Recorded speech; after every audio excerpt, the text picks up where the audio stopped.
এয়া আজি স্কুললৈ যাবলৈ ওলাওঁতে দেখিছেনে বতৰটো কিমান বেয়া কৰি পেলাইছে।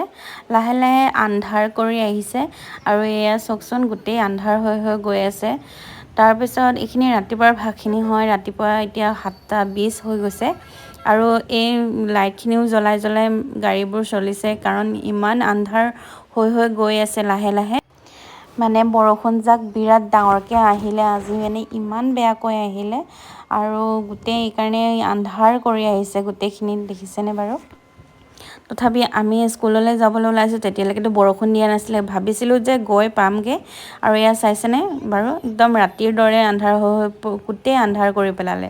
একদম যেনিবা আমি ৰাতি স্কুল গৈছোঁ এনেদৰে লাগিছে আৰু ইমানেই বেয়া লাগিছে আজি স্কুল আহি, কাৰণ ল'ৰা ছোৱালীৰ কাৰণেও চিন্তা লাগিছে যে স্কুলত দিনৰ দিনটো কি কৰি থাকিব। আৰু এয়া স্কুল পাওঁ মানে গোটেই বৰষুণ তিতিলোঁ আমি গোটেইখিনিয়ে। স্কুলৰ গেটত পোৱাৰ লগে লগে বৰষুণখিনি আহিল, একদম ইমান জোৰে আহিছে, ইফালৰ পৰা হাৱা ইফালৰ পৰা একদম মানে জোৰ জোৰকৈ বৰষুণ। গোটেই আমি তিতি বুৰি পূৰা গোটেই ইউনিফৰ্মো তিতিলে, বেগ তিতিলে, চব তিতি মেলি সোমাই গ'লোঁ আৰু যেনে তেনে। তাক সোমাই মেলি মোৰ ল'ৰাক যেনেকৈ থৈ আহিলোঁ আৰু এয়া বাকীখিনি দেখিছেনে, সৰু ল'ৰা ছোৱালীবোৰো কেনেকৈ কোচত দাঙি দাঙি লৈ গৈছে মাকবোৰে। আৰু এয়া